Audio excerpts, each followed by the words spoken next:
Welcome to my talk, How to Use Environmental Topics to Explain the Gospel in Today's Language. A brief introduction. Why this talk? Since it will be recorded and perhaps will be on the internet, I would like to explain that I do not want to win an argument by doing this talk and explaining how I do this talk or this kind of talk normally. I want the audience to win their souls. I don't want to win an argument or to show that I know better or anything, which I think I don't.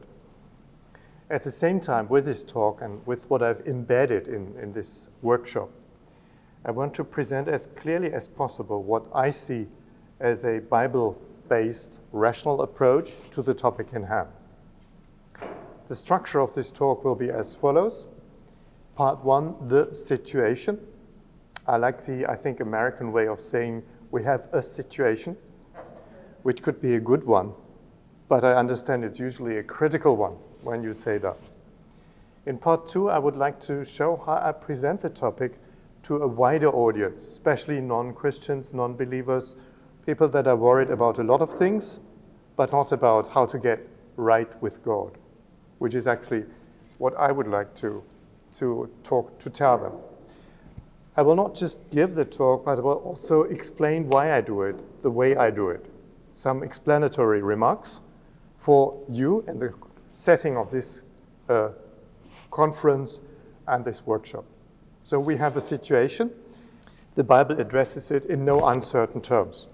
So I would like to just read a few quotes from the Bible, which will tell us that the Bible is a story of salvation and redemption. But salvation and redemption, of course, has a background, a dark background. All is not well with this world. And it not only affects humans, it affects the whole creation.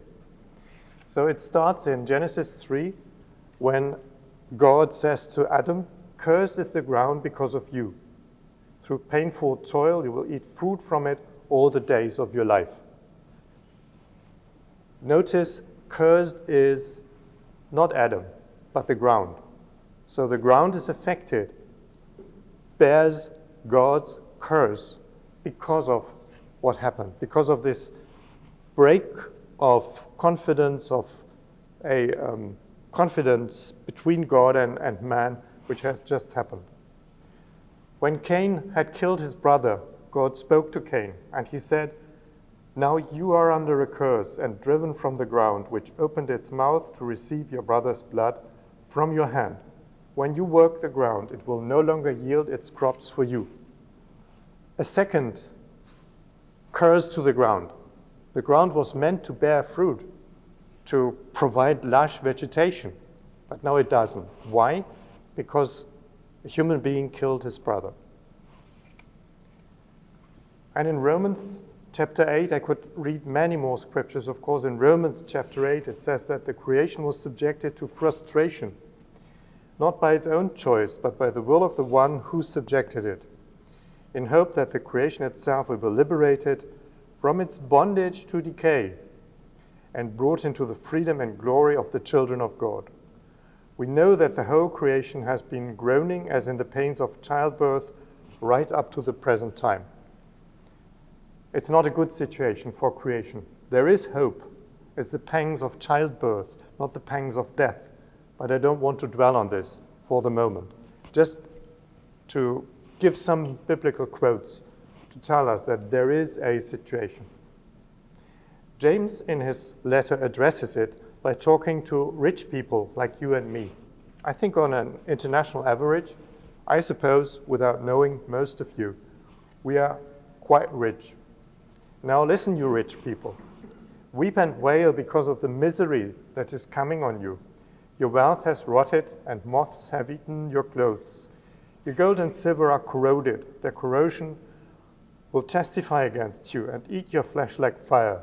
You have hoarded wealth in the last days. Look, the wages you failed to pay the workers who mowed your fields are crying out against you. The cries of the harvesters have reached the ears of the Lord Almighty. You have lived on earth in luxury and self-indulgence. You have fattened yourselves in the day of slaughter. You have condemned and murdered the innocent one who was not opposing you. justice needs to be done. It will be the Lord to bring it. And this is actually quite an accusation, which I take seriously, and it makes me feel unsure, unsafe, because of my life circumstances compared to other people's life circumstances, even people I know, even people I regularly meet. So that is the situation. The environment, including human environment, is suffering a lot. And the Bible says consistently throughout the Bible, this is because of human beings, because of what we have done to each other and to this creation. So the situation is sin, curse, and redemption. And I want to use this talk and this topic to present an opportunity, I think, to explain to secular people that have no vocabulary for it and perhaps no concept. What is sin? What does curse actually mean? What is a curse? This is easy to explain to religious people in certain parts of the world, but not so easy for secular people. I live in Eastern Germany, which is considered to be one of the most secular areas of the world. So my students and many people I meet haven't been to church, have never touched the Bible, the third generation, and no other religious book for that matter. Of course, people have curse words in every language. They use the words sin and curse for fun, shallow, and pejorative use, but that's not what we want to. We want to go deeper, of course. So if you want to try and engage people with the topics of sin and curse, you have to find issues that cause real concern, not something that concerns me, that causes concern in me as a Christian or as a particular person perhaps, but we need to find issues that cause real concern for non-Christians and Christians alike.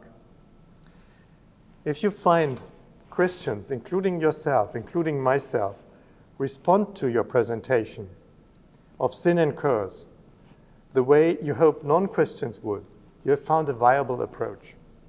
I will, in a moment, start explaining how I do this with the topic of environmental issues. And I have time and again had Christians step up to me after the talk and say, well, but this is also me. I'm also doing this. Yes, we are all sinners. We live by grace every day. And if we choose topics where we are sort of out of the picture, I don't do this, this is not my sin, not my curse, then perhaps we won't engage with people the way we need to if we want to engage with people that are different from us. Like, for example, that are totally secular, have a completely different framework of thinking. Never despise or mock non-Christian concerns. I've found people mock non-Christians that are concerned about, for example, climate issues. Why do you do that? People are really concerned. Take them seriously. They may have understood better than you do. Perhaps we think, okay, we are on a safe island, so we should never bask in the hope God gives us. That's not a good idea. We can rejoice in it. We praise God for what He has given us. But if we bask in it, if we just feel, well, we're okay, then we will not be in a good position to present the gospel. The situation of mankind, of our habitat, is really serious. This is what I wanted to indicate by the few quotes from the Holy Scripture, which I put first. So with sin and curse, the terrible thing about both is there is no way out of them, not even for you and me. No way we can dig, find, or pave ourselves. There is no way of avoiding them. Romans 7 famously dwells upon this topic. There is no ransom we can raise. And that is basically already the gospel message, only that I don't talk about the ransom Jesus has provided, which we could never have. When we talk about sin and curse using a particular topic, we should keep the balance, especially when it comes to the very current topic of environmental issues, climate and the like. as Christians, we need to keep the balance, which I don't find easy. What do I mean by balance?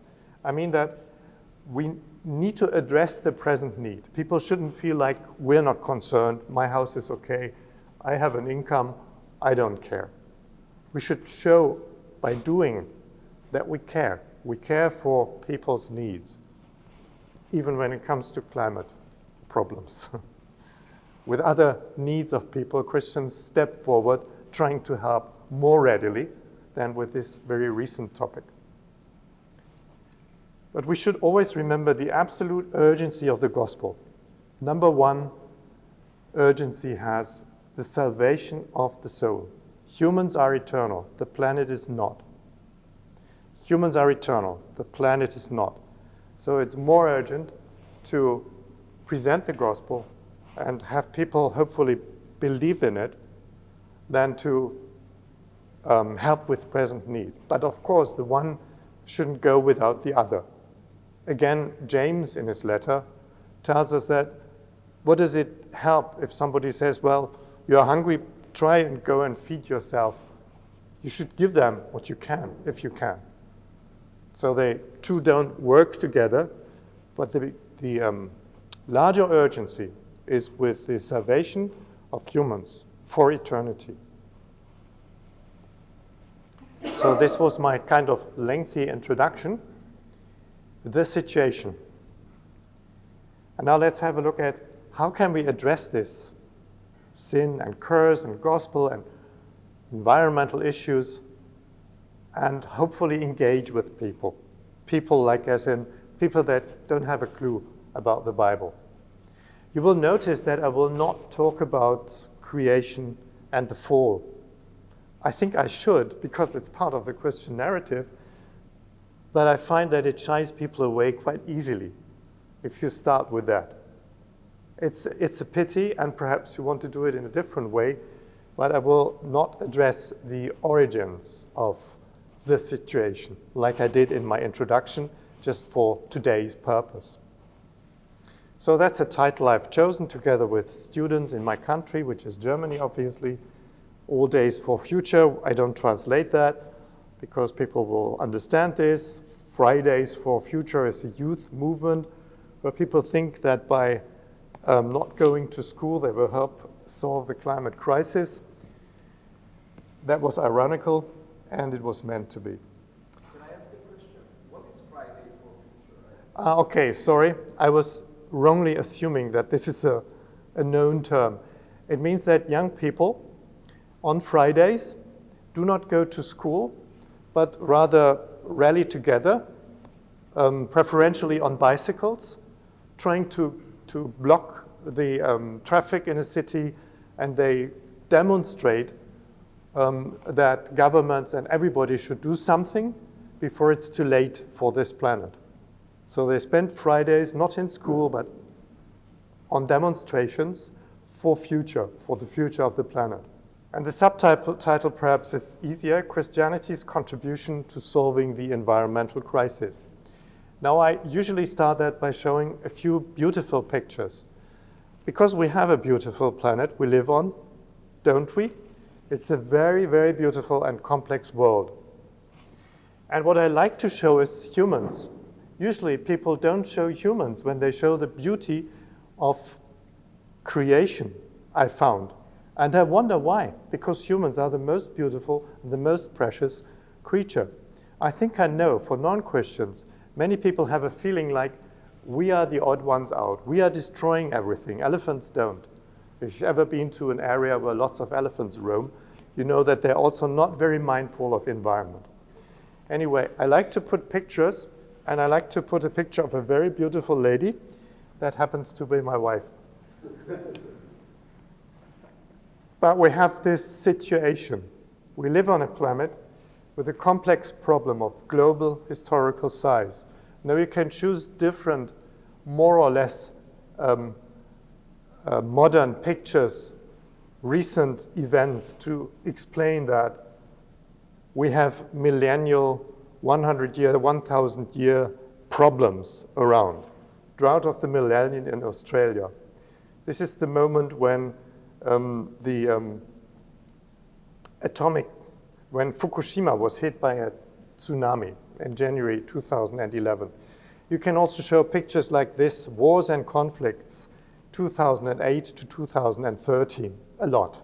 A lot of blood has been shed and is being shed, actually, while we sit here. Now you want to use examples, I find, from like your own background or foreground, work foreground, for example. So since I'm a medicinal chemist, drug discovery, I prefer to use examples not from car driving, from petrol, from you name it. There are lots of issues with the environment which I could use, but I prefer to use examples which point at me as one of the culprits. I find that important for a gospel talk, not to point to people, but if you point, then, like we say in German, you probably also have that. If I point in this direction, three fingers point in my direction, and one is, or two pointing your direction. So I would dwell, I don't want to do this in this context, I would dwell a bit on the almost impossible situation we have with drug production, because all drug substances obviously are chemicals. Production includes chemical synthesis or extraction from natural sources, which again needs plants, culture media, and the like. So we have to use toxic starting materials and create chemical waste. Where is this done? Mostly in countries outside Europe. Some European countries, for example, Italy, Romania, I think, have a sizable drug compound production. But that involves a lot of pollution, because the richer countries don't want to pay even more than, like many people in my country feel, drugs already cost. So I try to make people understand by an example which I could talk about for hours, that we do something which is harmful for the environment, and we all profit from it. And we don't want to see it if it's too dirty. We push it to India, Mexico, China. This is the main, Bangladesh. This is where drug substances are being produced mainly. I could make a similar case for the production of many consumer goods. Many consumer goods, the dirty part is done somewhere. Sometimes in Eastern Europe, I have to say. Sometimes farther away from the richer countries. So why do we do that? Don't we have to have a bad conscience? And that is actually what I instill in you and me, a bad conscience. We got to have a bad conscience because we use cheap things which are produced somewhere by people that get very little wages. I don't know how to solve the situation, but it exists, and we shouldn't take it too lightly.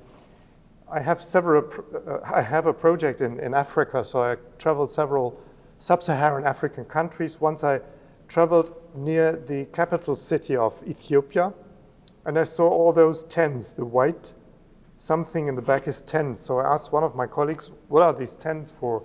They're growing for flowers for flower shop to give your spouse on certain occasions. Economically, this is rewarding for some people in those countries.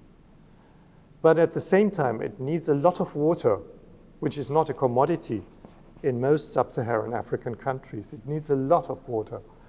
And once when I was driving on the road in Ethiopia, in southern Ethiopia, this lorry was in front of me. So I asked people, what's this lorry? Why is he going so fast?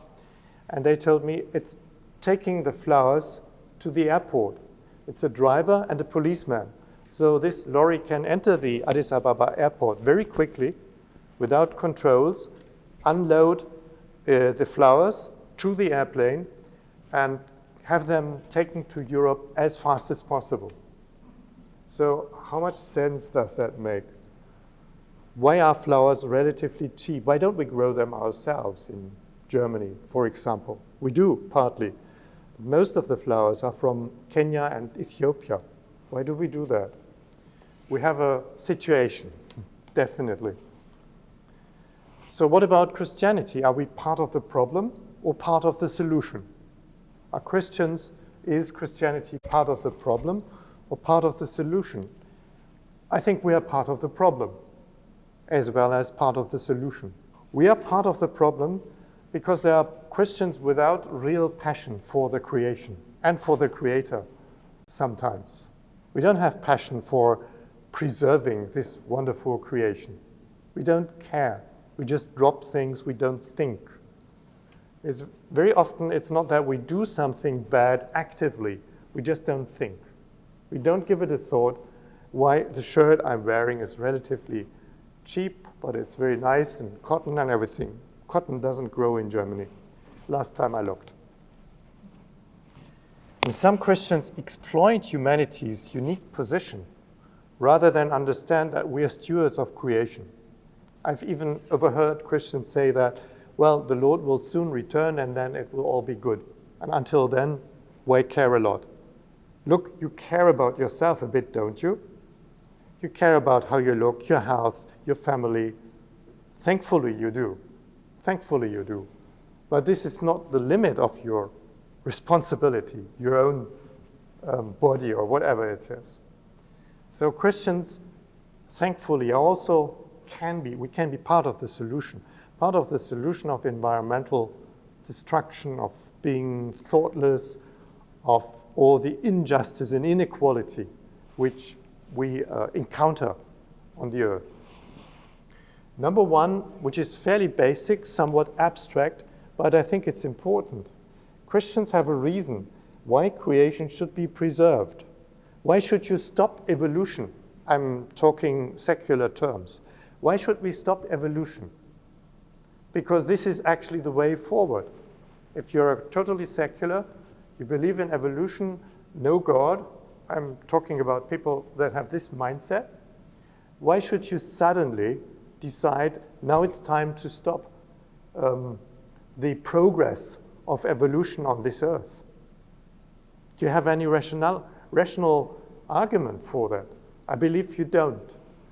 In my city where I presently live, there is a museum, a natural history museum. They had an exhibition 2 years or 3 years ago, which said, climate catastrophes, the driving force of evolution. I wonder, I'm still surprised that they got away with this. It's not a Christian museum, not at all. But they were in the face of what the news are presently broadcasting, saying, this has to happen. This is the way forward. This has been the way forward, according to evolutionary terms, for millions of years. I wouldn't necessarily dwell on this as long as I did just now. Perhaps I would just say, we believe that the creation was created good. That is why we want to preserve life. Even people, animals that are sick, ill, old, unborn. We want to preserve life. And we believe that God wants to heal and preserve life. This is what he wants to do. He doesn't do that in an automatic fashion, but he has ways. And Christians believe in human salvation. So with this hope is such a strong force for acting responsibly in the present, isn't it? With this hope, we are motivated, totally motivated, to help even with little things in the present. Hope doesn't lead for us to ignore the present time, present need. It leads to us having motivation, patience, faith in the future. I would normally put some examples of prominent Christian researchers that actively work or worked for the preservation of the creation. Stuart Pym, for example, Catherine Hayhoe. I don't want to dwell on them momentarily. You can look them up if you want to see the quotes. I would, for example, quote the late Sir John Houghton.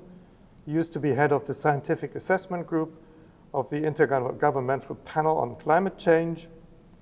And he said, for me as a Christian, the implication is that our stewardship of the earth need not be pursued on our own, but in partnership with God.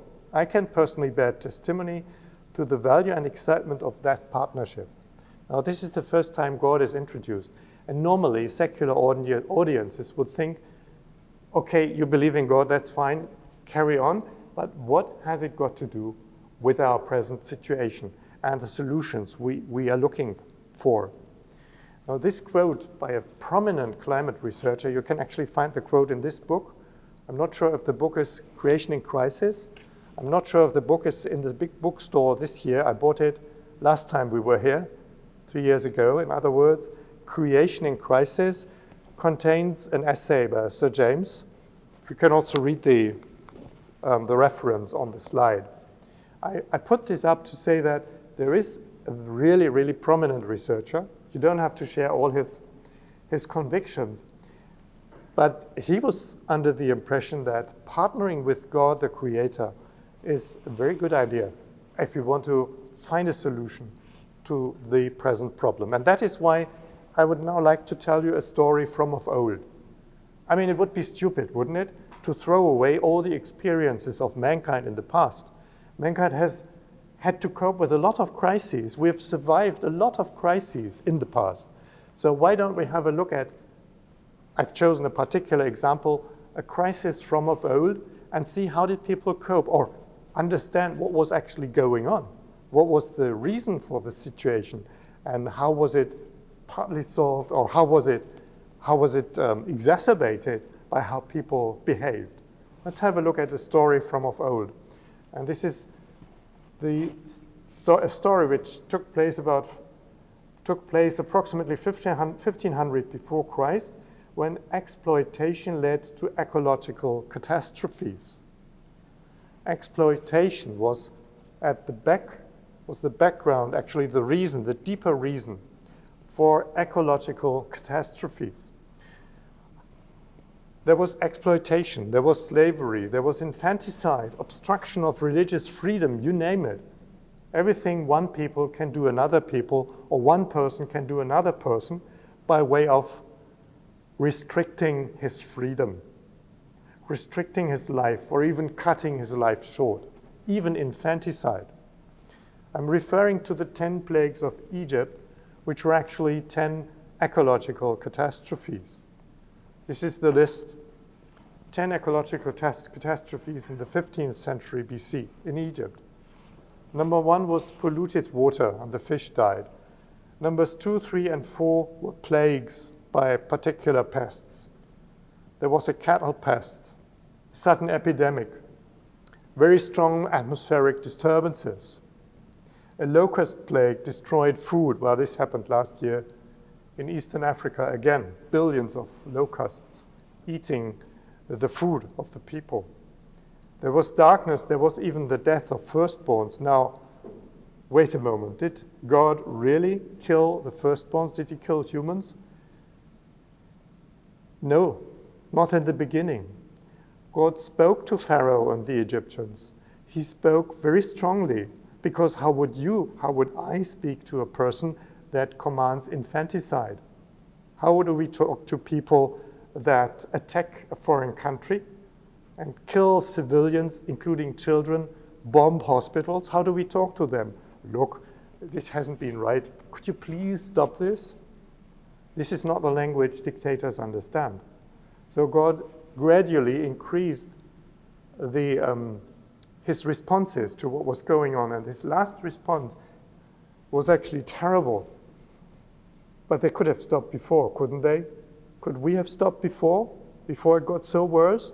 Could we have stopped before basking in our richdom, in our riches, in our wealth, being just happy while others were not at all? That's the situation. And I would normally quickly explain that the experts in Pharaoh's time did exactly what experts in our day oftentimes do. They explained. They could do the same, but they couldn't solve the problem because they didn't dig deep enough to understand the real roots of the problem, which were exploitation, slavery, infanticide, and so on. So what the experts did, And this is a quote from the Bible, from the so-called Old Testament, if you've heard of that before.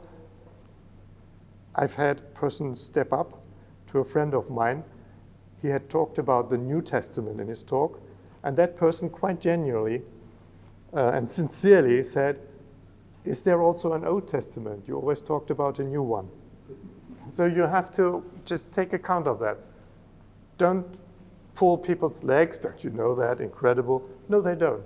So tell them. Exodus 7 says, the fish in the Nile died, and the river smelled so bad that the Egyptians could not drink its water. Blood was everywhere in Egypt. But the Egyptian magicians did the same things. Magicians read experts. Did the same things by their secret arts. And Pharaoh's heart became hard. He would not listen to Moses and Aaron, just as the Lord had said. So the experts, lo and behold, could do the same. They could turn water into something not potable. Wonderful. Great. That's the solution to it, isn't it? And this is a little bit the way science works in our day. It explains mechanisms to us, and very often we are not sure about cause and effect. Is carbon dioxide the cause of atmospheric warming, or is it an effect? It's very difficult in complex situations. If you're a scientist, you're sure well aware of that. It's very difficult to distinguish between cause and effect in complex situations. That's just a given. Anyway, they could do that, but they never got deep enough in their analysis. Look, Pharaoh, the problem is that we keep on killing children of the Israelites. We keep on preventing them from going and serving their God the way they want to. That's what caused it all. Let's return to the present time. This is a kind of old statistics, 1997. I didn't find a newer one of this type, but then consider me merciful. Because if I would have found a newer statistics of this type, it would have been worse. What do I mean by that? In the year 1997, a calculation said that around 780 billion US dollars were spent on armaments. The number has increased considerably. You don't even want to know. It has increased considerably. Now, the interesting thing about this statistic, which I found in a German newspaper, not a Christian newspaper, years ago, is that they compare this to, for example, what is probably needed, just an estimate, how much money is probably needed to provide everybody on the planet with access to water and good sanitary equipment. Just 9 billion. So just chop off 9 billion, please chop off 9 billion. And of course you will need more because the logistics will be formidable of doing this worldwide, providing clean water worldwide. That is understood, but it doesn't happen. It just doesn't happen. Which is, sorry, I have to say that, dear audience, I don't believe in man. I don't believe that if we all work together, it will be better than if some of us work together. If you add human power and strategy and thinking, you will also add all the selfishness, or the egotism, or the negative traits we humans have. And I'm not saying this because I want to. I would like to believe in us being able to solve the situation. But the track history, human track history, shows that we can survive, but we don't improve things on the whole. So what is Christianity's contribution to solving the environmental crisis? Allow me to show you a few steps and motivation, point out motivation. Why should you not be depressed? Why should we carry on? Why should we think about what are the best measures we should take, rather than do something and end the day with a glass of wine and not care anymore? Why should we really do something? And I want you to go at least 2, better 3 steps with me. And perhaps you will be inclined, dear audience, to think step number one is superfluous. Step number one is really important because we have to confess personal guilt. If we don't confess, but just start taking action, what about all the things that have already happened? What about your and my heart? Can we change it? No. But we can confess. We can confess in the words of Senor Padilla, also quoted from this book, South American or Central American person that was really, really involved in ecological issues, trying to solve situations. He wrote, "The root cause for two of the greatest problems affecting humankind today on a global scale, ecological collapse and poverty, is beyond doubt an economic system rooted in an obsession for economic growth. The pursuit of increasing material wealth locks millions of people into poverty. From a Christian perspective, this is a call to repentance." If you don't understand what this entails, what this means, don't just forget it. Ask me afterwards. Ask Christians who happen to know, what does repentance mean? Why do I have to go that step? Don't start with the second step. It's never a good idea to start with the second step.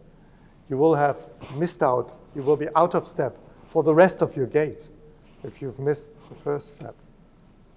Step two is perhaps easier to understand, that we are called to live in harmony with humans and God and actually with the whole of creation, as much as we can in a fallen creation, as we Christians sometimes say. I quote from something Jesus answered when he was asked, what is most important? What is most important? What's most important in this life? So Jesus said two things. Love the Lord, your God. Love your neighbor. Both.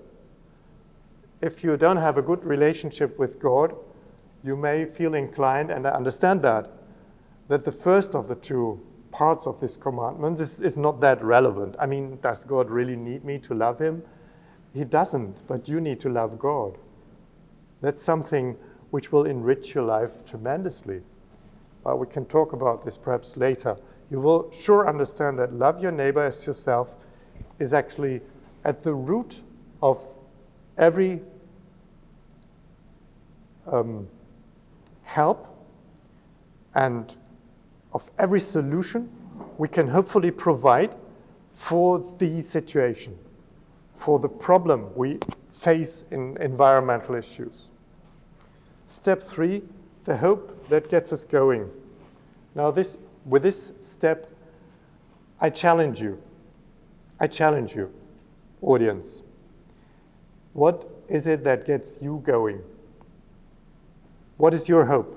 When you do something about environmental issues, what is it that keeps you going?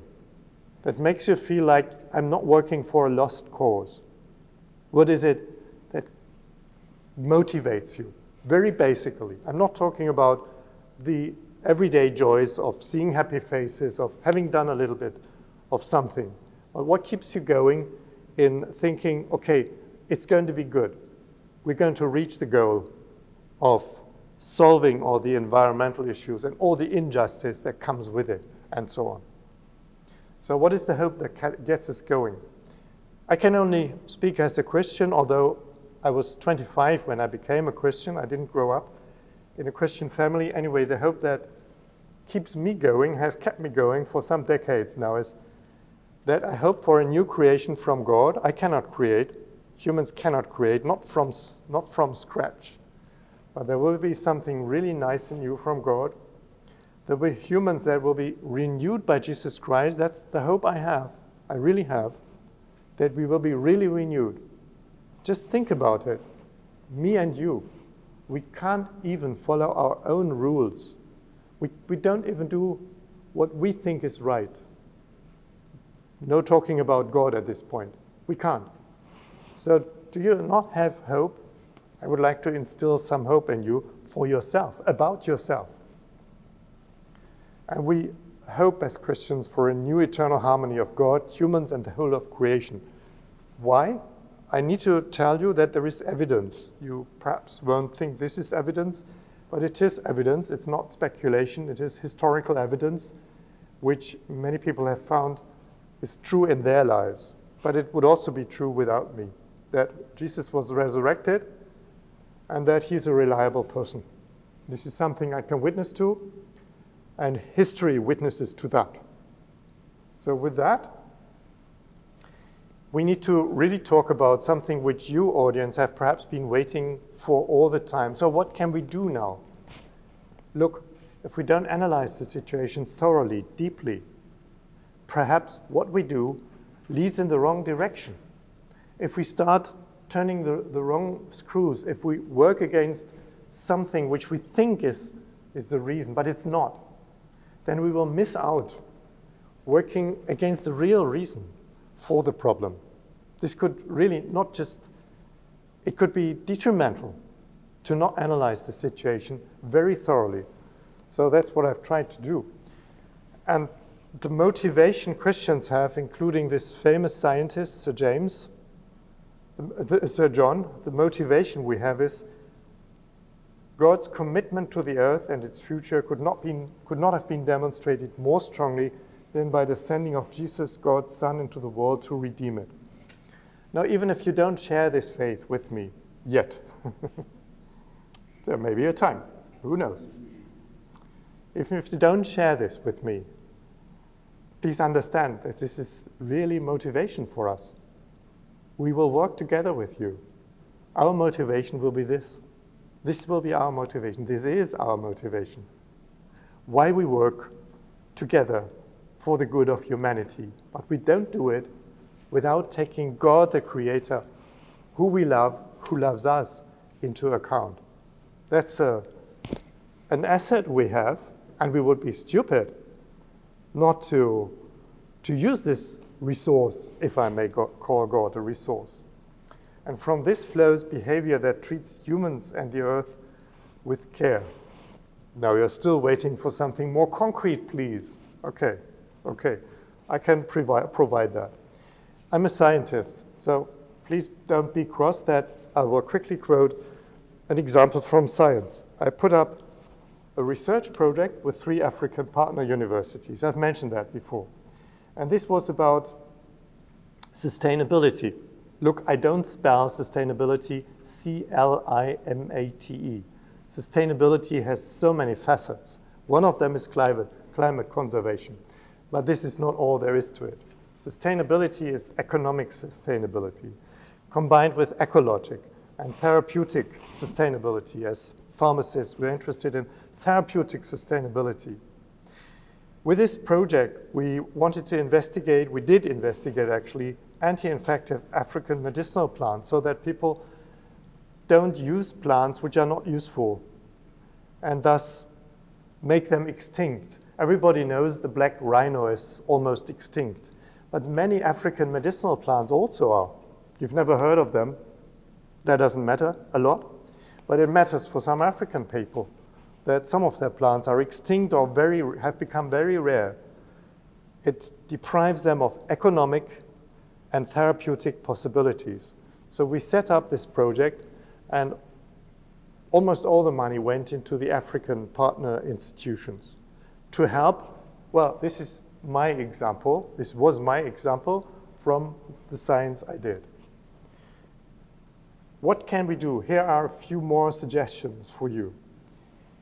The goal is the preservation of life, individually and its diversity. Please remember, there's a lot of talk about climate preservation in our time, and I'm not going to speak against this.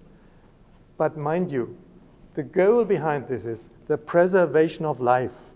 That's the actual goal. We don't want to preserve the climate. This would just be a means of preserving life and the diversity of life as we found it in this creation. So I actually do support the education of children that cannot afford it. Education is a really, really good means of preserving life, making people understand things and being able to earn their own living. We can support the installation of environmental awareness in areas that are strongly affected. A friend of mine works in Eastern Congo, where minerals are being dug out and under conditions you don't want to know about, because if you knew, you would perhaps not use a mobile phone or a laptop for that matter anymore, because some of its parts have been dug out under conditions that are actually inhumane. Perhaps that rather than give gifts, except in cases of emergency, we can think about supporting local businesses in poorer areas of the world, rather than give support, so that after a while, as quickly as possible, they no longer need us. The best NGO, the best non-governmental organization is the one that will be superfluous after a few years of work. Unfortunately, NGOs tend to have a life of their own. With this, I will close the talk and the explanations I've given to it. And you may have noticed that I've tried to broaden the subject. I don't want to dwell on climate. I try to broaden the subject into environmental issues, because they have been around, and unfortunately I think they will be around for a long time. And this climate thing can be a distraction, for Christians from the gospel, can be a distraction for every human being from helping people.